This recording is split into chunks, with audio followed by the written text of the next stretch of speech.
وما أرسلناك إلا رحمة للعالمين۔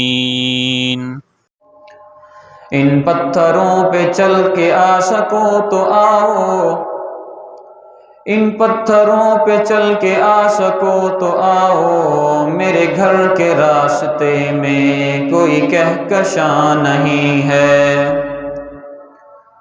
ان پتھروں پہ چل کے آ سکو تو آؤ، میرے گھر کے راستے میں کوئی کہکشاں نہیں ہے۔ معزز سامعین کرام، اللہ تعالیٰ کے حضور دعا ہے کہ اللہ تعالیٰ جو الفاظ میری زبان سے ادا کروائیں حق اور سچ ادا کروائیں، اور مجھے اور آپ کو اس پر عمل کرنے کی توفیق عطا فرمائیں۔ سامعین کرام، سابقہ جمعے الحمدللہ ارکان اسلام کے موضوع پر بات چل رہی تھی۔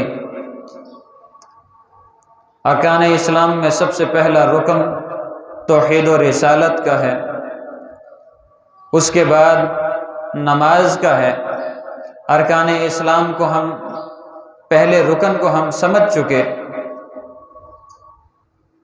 دوسرا رکن نماز کا ہے، اور قرآن پاک میں اللہ تعالیٰ کا فرمان ہے ان الصلاۃ تنہی عن الفحشاء والمنکر، کہ نماز روکتی ہے برائی سے، برے کاموں سے،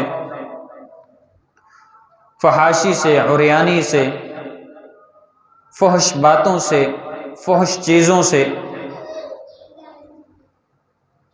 اور محمد الرسول اللہ صلی اللہ علیہ وسلم کا فرمان ہے کہ الصلاۃ عماد الدین، نماز دین کا ستون ہے۔ ہم اگر کہیں کوئی خیمہ لگاتے ہیں، اس خیمے میں چار طرف سے ہم بانس کھڑے کرتے ہیں اور ایک بانس درمیان میں لگاتے ہیں، اگر وہ درمیان کا بانس نہ لگائیں تو اس خیمے کا کوئی فائدہ نہیں ہوتا، کیونکہ اس کی چھت گر جاتی ہے، اور خیمہ وہی ہوتا ہے جس کی چھت گری ہوئی نہ ہو، اور وہ اس صورت میں ہوگا کہ جب درمیان کا ایک بڑا بانس، باقی چھوٹے بانس اور ایک درمیان میں بڑا بانس لگائیں گے، تب جا کے خیمہ اس پر آرام سے کھڑا ہوگا۔ ارکان اسلام کے 5 جز ہیں: توحید و رسالت، نماز، روزہ، زکوٰۃ، حج۔ یہ 5 ارکان، ان میں جو 4 ارکان ہیں توحید و رسالت، روزہ، زکوٰۃ، حج، ان 4 ارکان کو سمیٹنے کے لیے درمیان میں، ان 4 ارکان کو اکٹھا کرنے کے لیے درمیان میں نماز کا ہونا لازمی ہے۔ درمیان میں نماز ہوگی تب ہم آرام سے اس خیمے میں بیٹھ سکتے ہیں، ارکان اسلام کو پورا کر سکتے ہیں۔ اگر نماز ہمارے اندر سے نکل گئی تو ارکان اسلام کو پورا نہیں کر سکتے۔ اور جو خشوع و خضوع کے ساتھ پڑھی گئی نماز ہے، آج ہم لوگوں میں سے وہ نکل چکی ہے۔ خشوع و خضوع کا ہمیں علم ہی نہیں ہے، اور نماز کا حکم تو یہ ہے کہ نماز اس طریقے سے پڑھو جیسے اللہ رب العزت سے براہ راست باتیں کر رہے ہو۔ محمد الرسول اللہ صلی اللہ علیہ وسلم کو اللہ رب العزت نے جب نماز کا تحفہ عطا فرمایا تو اللہ رب العزت سے نماز کا تحفہ لے کر جب واپس اپنے مقام پر پہنچے، صحابہ کرام رضوان اللہ تعالی علیہم اجمعین کو خوشخبری سنائی نماز کی۔ صحابہ کرام رضوان اللہ تعالی علیہم اجمعین بڑے خوش ہوئے کہ آج اللہ سے براہ راست بات کرنے کا موقع مل گیا۔ اب جب بھی ہم بات کریں گے اللہ رب العزت سے براہ راست بات کریں گے، درمیان میں کسی کو لانے کی ضرورت نہیں، پیغام رسانی کے لیے کسی کی ضرورت نہیں، پیغام پہنچانے کے لیے کسی کی ضرورت نہیں، اب اللہ سے ڈائریکٹ بات کریں گے۔ اور اللہ سے ڈائریکٹ بات کرنے کا طریقہ کیا ہے؟ ہم کسی بڑے آدمی کے پاس جائیں نا، MNA، MPA، وزیر اعلیٰ، وزیر اعظم، وزیر داخلہ، کسی کے پاس چلے جائیں، ہم کوشش کرتے ہیں کہ اچھے سے اچھا لباس ہو، اچھی سے اچھی خوشبو لگائی ہو، اچھے سے اچھی ٹوپی ہو، رومال ہو، امامہ اگر کوئی باندھتا ہے تو اچھے سے اچھا امامہ ہو، اچھے سے اچھی چپل ہو، اور اللہ کے سامنے جب پیش ہوتے ہیں جب اللہ کے سامنے پیش ہونا ہے کس طریقے سے ہونا ہے؟ اللہ رب العزت کی ذات بہت ہی اعلیٰ مرتبے والی، وہ ذات پورے جہان کا بادشاہ ہے، دونوں عالم کا رب العالمین ہے، اس کے سامنے جب پیش ہونا ہے تو کس طریقے سے پیش ہونا ہے؟ سب سے پہلے ہمارا لباس پاک ہونا چاہیے۔ جس جگہ پر اللہ کے سامنے اللہ کے روبرو کھڑے ہونا ہے وہ جگہ پاک ہونی چاہیے۔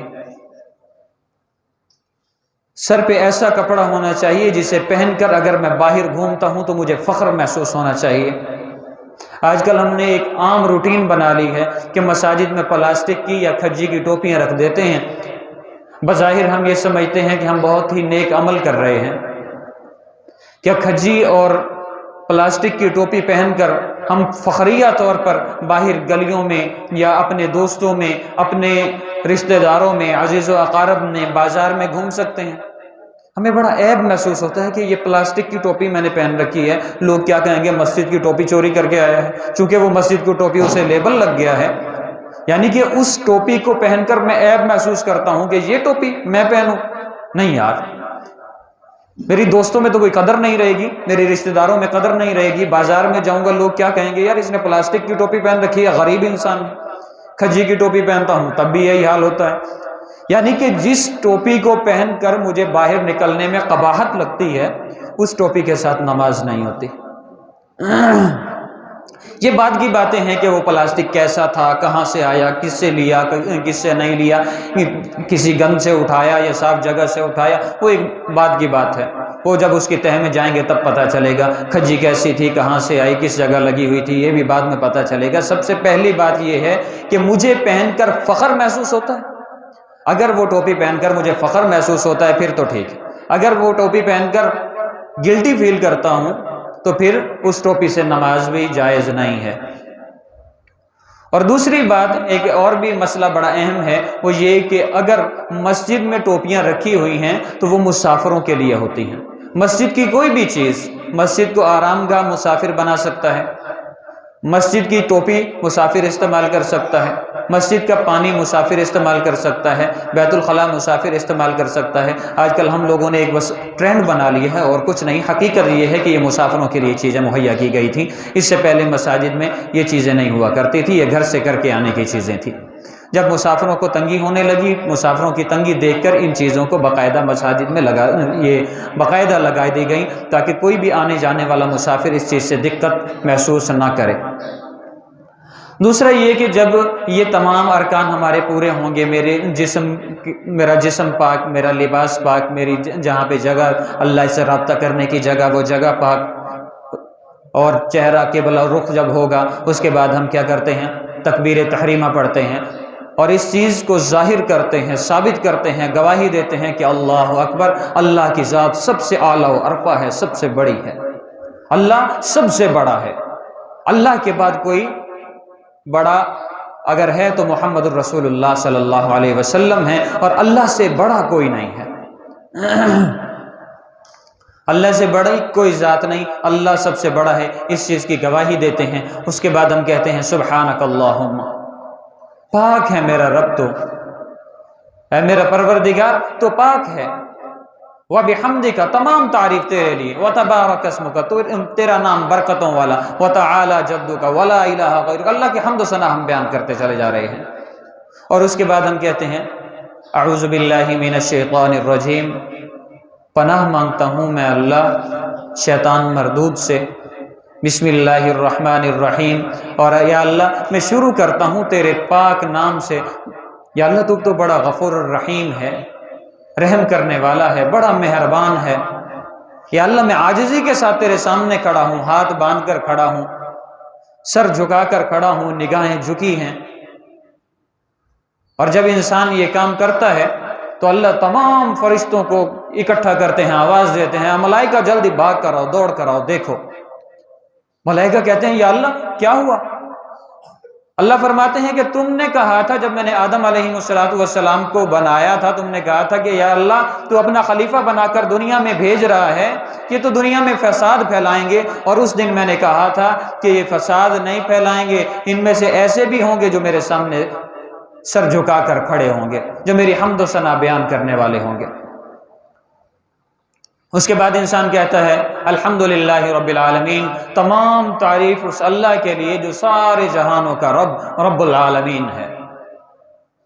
اب سارے جہانوں کا رب العالمین ہے، جب یہ بات کی جاتی ہے تو اللہ کہتا ہے کہ ہاں میرے بندے، تو نے سچ کہا، صدقت یا عبدی، تو نے سچ کہا کہ تمام تعریف میرے لیے ہے، میں ہی سارے جہان کا رب العالمین ہوں۔ الرحمن الرحیم، بڑا مہربان، نہایت رحم کرنے والا۔ پھر اللہ فرماتے ہیں صدقت یا عبدی، مالک یوم الدین، قیامت کے دن کا مالک، اس دن کا مالک جب حساب کتاب ہوگا، اس دن کا مالک جب میدان حشر سجا ہوگا، اس دن کا مالک جب سورج سوا نیزے پر ہوگا، اس دن کا مالک جب اللہ اپنے عرش کے سائے کے نیچے اپنے بندوں کو کھڑا کرے گا، اس دن کا مالک یوم الدین۔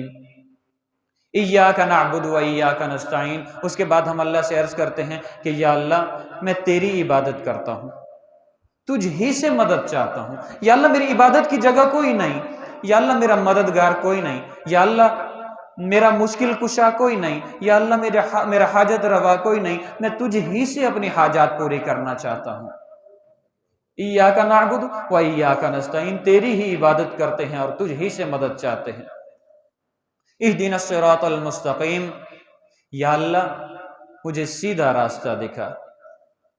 پہلے اللہ کی حمد و ثنا بیان کی، اللہ کی تعریف بیان کی، اس کے بعد کیا کہا؟ یا اللہ مجھے سیدھا راستہ دکھا، یا اللہ ہدایت کا راستہ دکھا، یا اللہ میں ہدایت پر نہیں، یا اللہ میں بگڑ چکا، یا اللہ میرا دل کالا ہو چکا، یا اللہ میرا دل پتھر ہو چکا، نرمی نہیں ہے، یا اللہ کالا ہو چکا، کوئی نیکی نہیں ہے، یا اللہ مجھے ہدایت کا راستہ دکھا۔ پھر اللہ سوال کرتے ہیں کہ میرا بندہ کون سا راستہ چاہتا ہے؟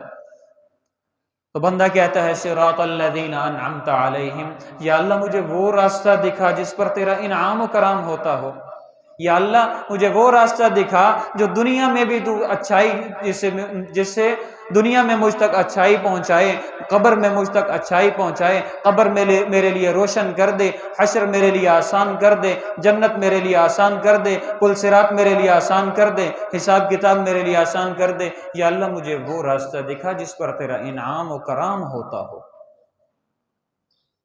اللہ کہتا ہے اچھا، اور غیر المغضوب علیہم ولا الضالین، یا اللہ بچانا مجھے اس راستے سے جس پر تو غصہ ہوتا ہو، جس پر تو تیری ناراضگی کا سبب جو ہو، اس راستے سے مجھے بچانا۔ یا اللہ مجھے ایسا راستہ نہ دکھانا جس پر تیری ناراضگی کا سبب ہو۔ ساتھ والا، یا اللہ مجھے ایسا راستہ نہ دکھانا جس پر تیری ناراضگی کا سبب ہو، مجھے ایسا راستہ دکھا جس پر تو راضی ہو جاتا ہو۔ اللہ فرماتا ہے ہاں میرے بندے، بے شک تو نے سچ کہا، تو نے میری تعریف میں بھی سچ کہا، تو نے ہر معاملے میں سچ کہا، تو نے جو مجھ سے مانگا میں نے تجھے عطا کیا۔ آگے بندہ کہتا ہے آمین، یا اللہ قبول فرما لے۔ اللہ فرشتوں کو بلاتے ہیں اور اللہ فرماتے ہیں کہ اے فرشتوں گواہ رہنا کہ اس بندے نے میری حمد و ثنا بیان کی، بالکل سچ سچ کہا۔ اے فرشتوں گواہ رہنا کہ اس نے مجھ سے دعا مانگی، اس نے مجھے یہ کہا کہ یا اللہ تیری مدد چاہیے، یا اللہ تیری عبادت چاہیے، میں نے اسے عطا کر دی۔ یا اللہ ہدایت کا راستہ چاہیے، میں نے سوال کیا کہ تو کون سا ہدایت کا راستہ مانگتا ہے، اس نے مجھے جواب دیا یا اللہ مجھے وہ ہدایت کا راستہ چاہیے جس پر تو خوش ہوتا ہو، اور یا اللہ مجھے اس راستے سے بچا، مجھے وہ راستہ نہیں چاہیے جس پر تیرا غضب ہوتا ہو۔ اور پھر اب اس نے مجھے کہا کہ یا اللہ میری دعا کو قبول کر لے۔ فرشتوں گواہ رہنا کہ میں نے اس کی اس دعا کو قبول کر لیا۔ فرشتوں گواہ رہنا کہ میں نے اس کی اس دعا کو قبول کر لیا۔ اگر ہماری نماز میں سورہ فاتحہ اس قسم کی ہو جائے، اتنی تسلی کے ساتھ ہو جائے، تو انشاءاللہ خشوع و خضوع ہمارے ہاتھ سے جا نہیں سکتا۔ وقت کم ہے،